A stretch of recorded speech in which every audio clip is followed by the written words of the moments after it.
Miesiąc temu wylecieliśmy z Polski z przesiadką w Paryżu, z biletem w jedną stronę do Cancún w Meksyku. Stamtąd nieśpiesznie przejechaliśmy Yucatan, zatrzymując się w uroczym Valladolid, a później nad laguną w Bacalar. Następnie udaliśmy się do Chetumal, gdzie poszliśmy na przejście graniczne i oficjalnie opuściliśmy Meksyk. Potem popłynęliśmy łodzią na wyspę i w San Pedro przekroczyliśmy granicę z Belize. Stamtąd od razu popłynęliśmy na rajską wyspę Caye Caulker. Tydzień później popłynęliśmy do Belize City, przeszliśmy z portu na dworzec, by wziąć autobus do San Ignacio. A 2 dni później wjechaliśmy do Gwatemali. Ten był taki naprawdę ostrożny w filmowaniu czegokolwiek na granicy. Na przejściu granicznym było bezproblemowo. Tylko po chwili ulewa zerwała się solidna i już wkrótce granica Belize-Gwatemala zamieniła się w rwącą strugę. Na szczęście nasz shuttle był nieopodal.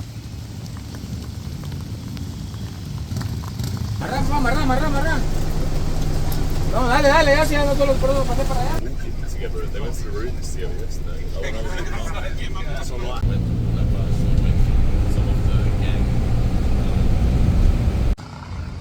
Wysiedliśmy tylko na chwilę, żeby zatrzymać się przy bankomacie, bo podobno 2 są w mieście, ale nie działają. Takim busikiem sobie jechaliśmy. Mam nadzieję, że bagaże nie zmokły nam za bardzo.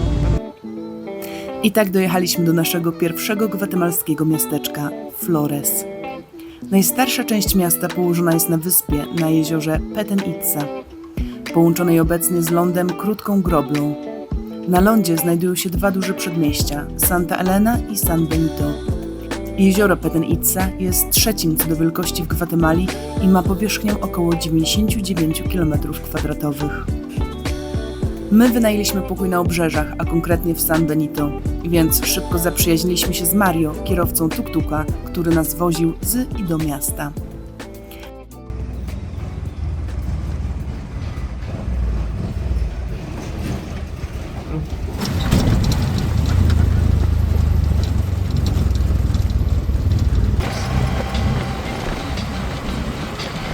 Tak jak wspomniałam, stare miasto Flores znajduje się na wyspie, którą bardzo łatwo obejść. Wybraliśmy się tam na krótki spacer, a tak wygląda jedna z restauracji na tutejszej starówce.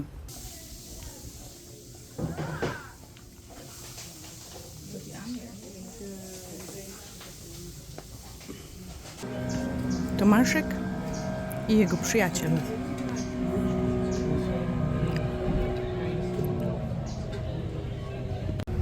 Flores jest przede wszystkim bazą wypadową do ruin Majów, Tikal. Także udaliśmy się tam następnego dnia. Podsumowanie sytuacji. Wstaliśmy o 5 rano, Tomek wziął prysznic, o 5:45 wsiedliśmy w tuk-tuka z Mario. Tuk-tuki nie mogą jeździć przed 6 rano, więc Mario trochę złamał przepisy, ale ciut. Podrzucił nas do autobusu i autobusem jechaliśmy 1,5 godziny, żeby przyjechać tutaj ostatecznie. Najpierw się dojechało do bramy, gdzie kupowaliśmy bilety, trzeba było pokazać paszporty i potem jeszcze 17 km dalej w głąb dżungli, gdzie po drodze widzieliśmy różne ciekawe znaki drogowe z ostrzeżeniami, że może wypaść na drogę, wybiec duży kot, jakiś jaguar czy coś, mogą wyskoczyć węże, coś co przypominało indyka, chyba nie chodziło o indyka, coś jeszcze było? Oposy. I oposy, chyba. No i teraz jesteśmy, mamy przerwę taką, nim pójdziemy z przewodnikiem zwiedzać ruiny. Jesteśmy w takiej jakby restauracji.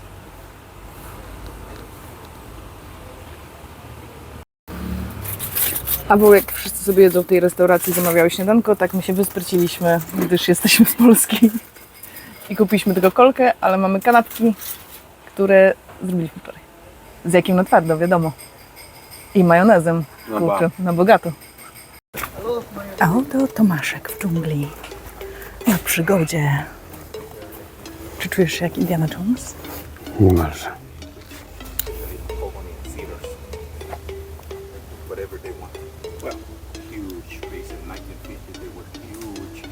Ceiba. Ceiba is the national tree of Guatemala. For los mayas, they call it like that because it is a sacred tree. For them, the cosmovision of them, it is based on this tree. They believe that the branches of the tree represent the upper world, and then there is 13 gas on it. A to jest takie drzewko, które ma takie lizny, ponieważ było podcinane, żeby zabierać z niego żywicę i robić gumy do rzucia. I chyba z tego co zrozumiałam, nazywa się chicle. Więc to jest chicles. I to są takie... Gonię grupę, bo się zgubię w tej dżungli.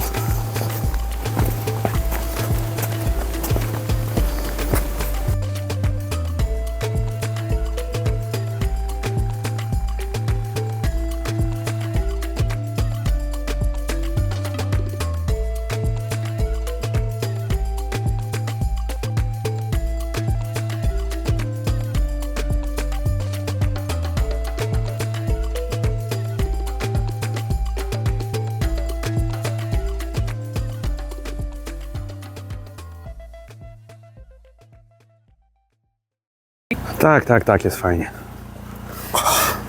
Więc sobie tak idziemy i co jakiś czas przystajemy, bo przewodnik coś usłyszy. Tak jak kosiarkę. Nie, tak naprawdę to nawoływanie jakichś ptaków. I widzieliśmy już mrówkojada i z tego miejsca bardzo pozdrawiamy Łokcia. I co jeszcze widzieliśmy? Widzieliśmy jakieś takie indyki błyszczące w milionie kolorów. Tak. Święte drzewo Majów. Święte drzewo Majów. Gumowca Majów. Gumowca i widzieliśmy też małpy inne. Tak, pajęcze niż małpy. wtedy. Spider Monkey. Spider Monkey, no. Fajnie.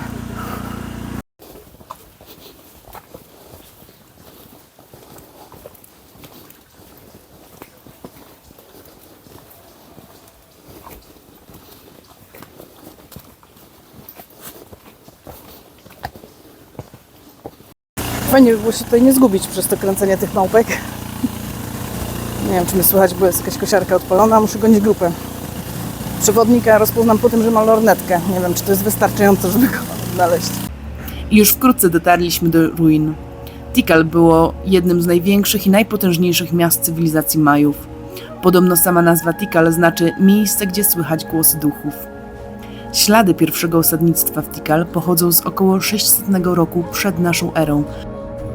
Tikal znajduje się w sercu dżungli deszczowej, a jego ruiny były przez wieki pochłonięte przez naturę, zanim ponownie je odkryto w XIX wieku.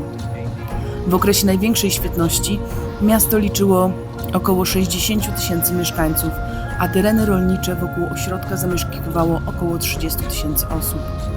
W centrum miasta, przy Wielkim Placu, znajdują się ruiny dwóch świątyń. Świątynia 1 o wysokości około 45 metrów nazywana jest także świątynią Wielkiego Jaguara z powodu nadproża, które przedstawia władcę siedzącego na tronie jaguara. Po stronie zachodniej znajduje się nieco niższa o wysokości około 42 metrów druga świątynia. Majowie byli również mistrzami astronomii.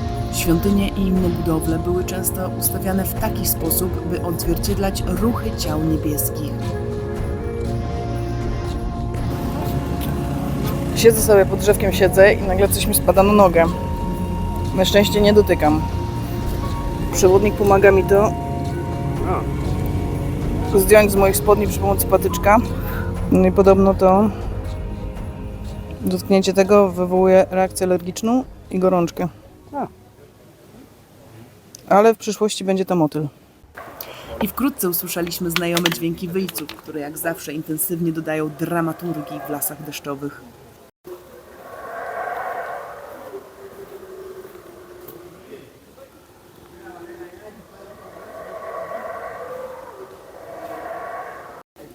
Dobra, znalazłam tutaj w drzewie taką dziurkę. Jakiś patyczek. Idealnie, ale zajebiście pachnie.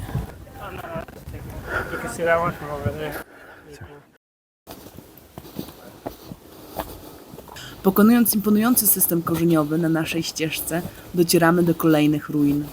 Tutaj weszliśmy również na platformę widokową, z której rozpościerał się wspaniały widok na bezkres zieleni otaczającego nas lasu deszczowego.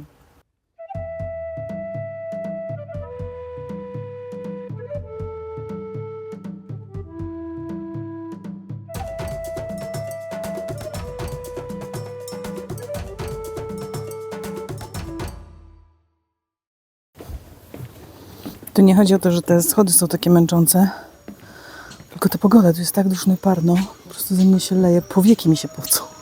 Wszystko się poci, co tylko by mogło.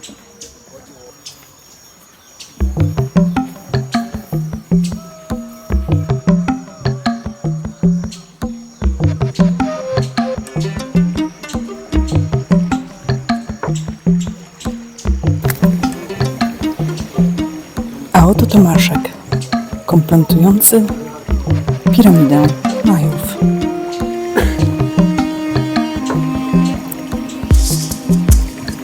Jak na Podlasiu. Tak.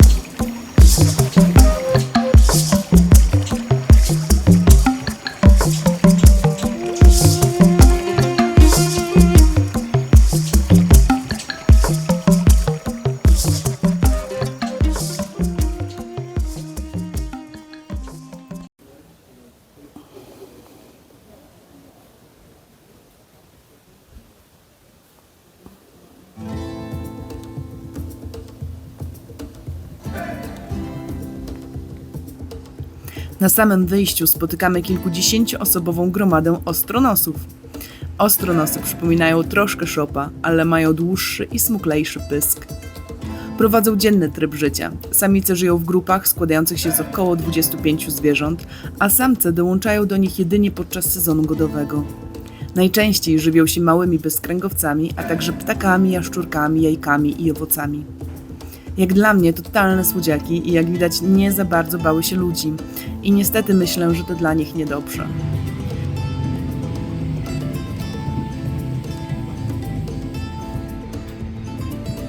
No ale nic, pożegnaliśmy ostronosy i Tikal i wróciliśmy do Flores, a następnego dnia, wczesna pobudka, Mario jak zwykle odwiózł nas do miasta, gdzie wsiedliśmy w vana, by pojechać na południe.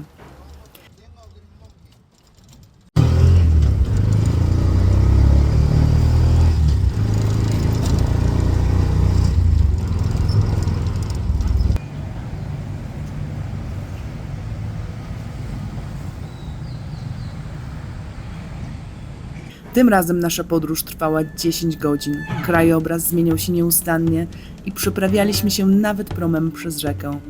Całą drogę miałam nos przyklejony do szyby i oczy szeroko otwarte, bo jest coś w tej Gwatemali niezwykle urzekającego. Wciąż nie potrafię tego sprecyzować, ale obserwowałam krajobraz intensywnie, aż w końcu zmienił się w bardziej górzyste rejony.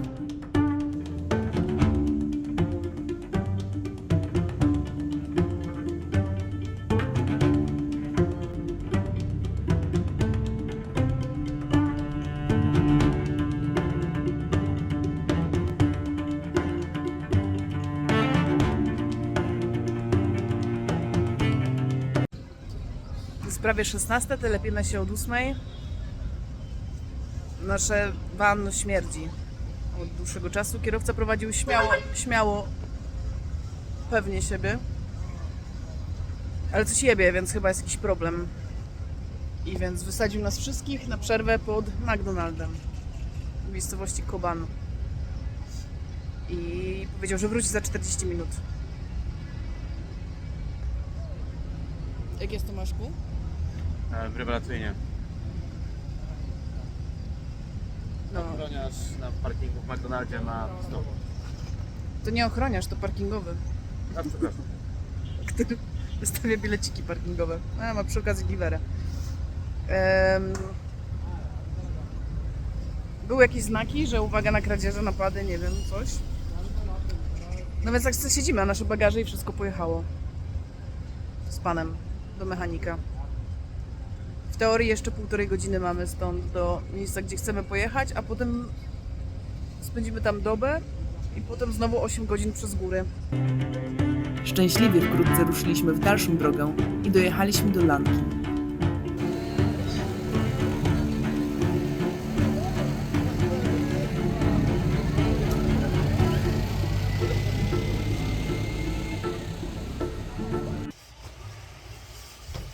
Dojechaliśmy. Jest duszno, parno. Ja się schowałam pod moskitierę. A ty jak to masz? Cieszysz się, że dotarliśmy? Tak. A jak bardzo się cieszysz? Bardzo. A jakbyś opisał warunki pogodowe? Ameryka Centralna.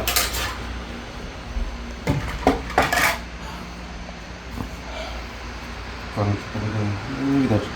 Nie wiem, czy widać, ale moja czapka jest tak. Nieba mi się ostrzy na moskitierę. No No teraz widać. Tak. Czapka mokra, koszulka mokra. Spodnie też chyba mokre, wszystko mokre.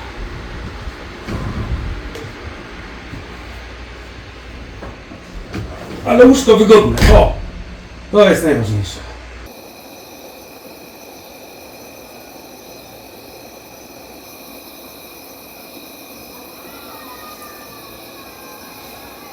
Jest coś fascynującego w tych noclegach w dżungli. Pokażę Wam, jak w ogóle wygląda nasz nocleg. Mieszkaliśmy w tej chatce po prawej, w otoczeniu nie tylko dżungli, ale i gór. Tu są łazienki. Tu są góry. Tu są cykady. To na pewno. A to jest nasz pokój.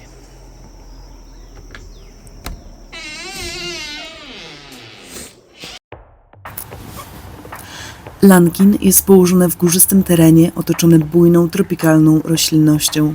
Leży na wysokości 380 metrów nad poziomem morza. Liczy około 16,5 tysiąca mieszkańców, z których wielu jest z pochodzenia Majów Kekchi. Ludność Kekchi zachowała swoje przodkowe zwyczaje komunikowania się z naturą i kosmosem. Na terenie gminy znane są dwa rodzime ołtarze, jeden w Grutas i drugi w Semuch Champei, choć uważa się, że starsi miasta są świadomi ważniejszych ołtarzy, które zachowują dla siebie.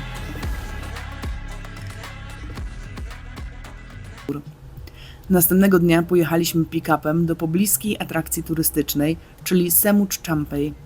Jazda trwała około 40 minut, a widoki były spektakularne.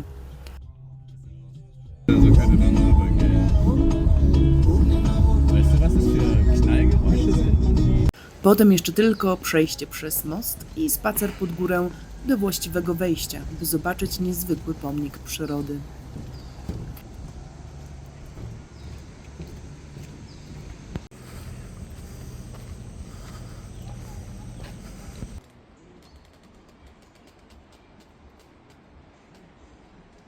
Chciałam ponagrywać, ale kamyczki są bardzo śliskie i trzeba się skupić na tym, żeby się nie wywrócić. Nie wiem, czy romantyzować to miejsce, ale idziemy ścieżką przez dżunglę. Te kamienie, ta ścieżka jest właśnie taka, trochę pada, jest tak mokre, się ślizgamy non-stop. Dotarliśmy do jakiejś przebieralni. Wejście kosztowało 50 kecali, czyli jakieś 25-27 zł pod osobę. I tak, to nie jest deszcz, to jest po prostu pot. Nie dość, że deszcz, to jestem calutka po prostu mokra. Ale przebraliśmy się i schodzimy dalej po śliskich kamieniach, to może dojdziemy do jakiegoś ładnego miejsca.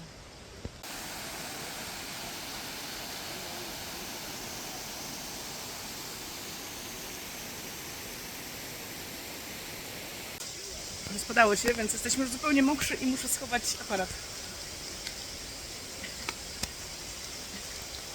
Semuch Champei to jedno z najbardziej malowniczych miejsc w Gwatemali, ukryte głęboko w dżungli. Wapienne tarasy tworzą szereg turkusowych basenów, idealnych do kąpieli. Dla nas zupełnie magiczne miejsce, tym bardziej, że przez dłuższy czas byliśmy tam zupełnie sami. Dopiero po godzinie czy dwóch zaczęli pojawiać się ludzie, ale i deszcz ustał.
strasznie ta woda szumi, więc nie wiem, czy w ogóle nie słychać, ale są takie platformy. Woda jest bardzo orzeźwiająca, rzeźka taka.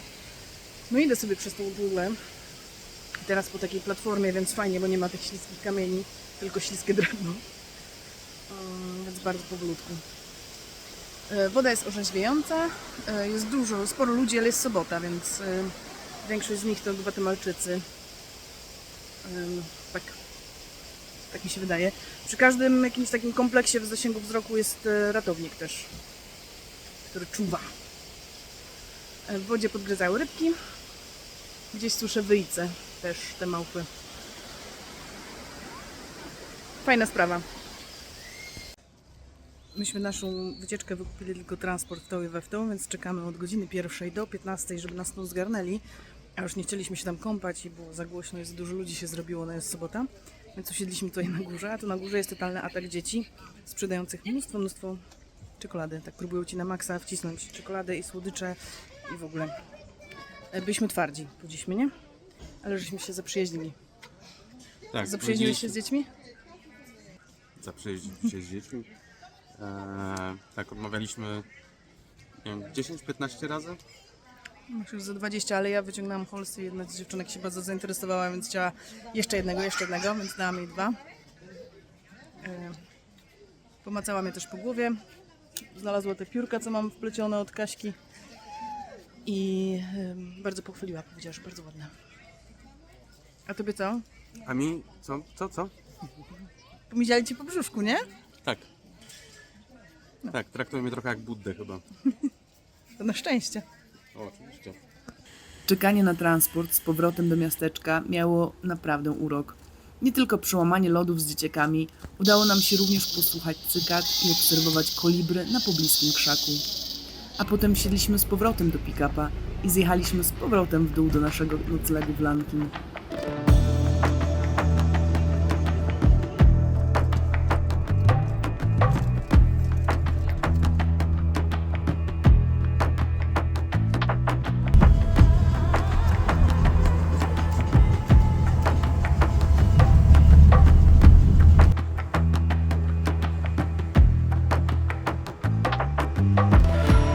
W następnym odcinku jedziemy do miasta Antigua, które jest naprawdę urocze, ale nic w nim nie poszło zgodnie z naszym planem.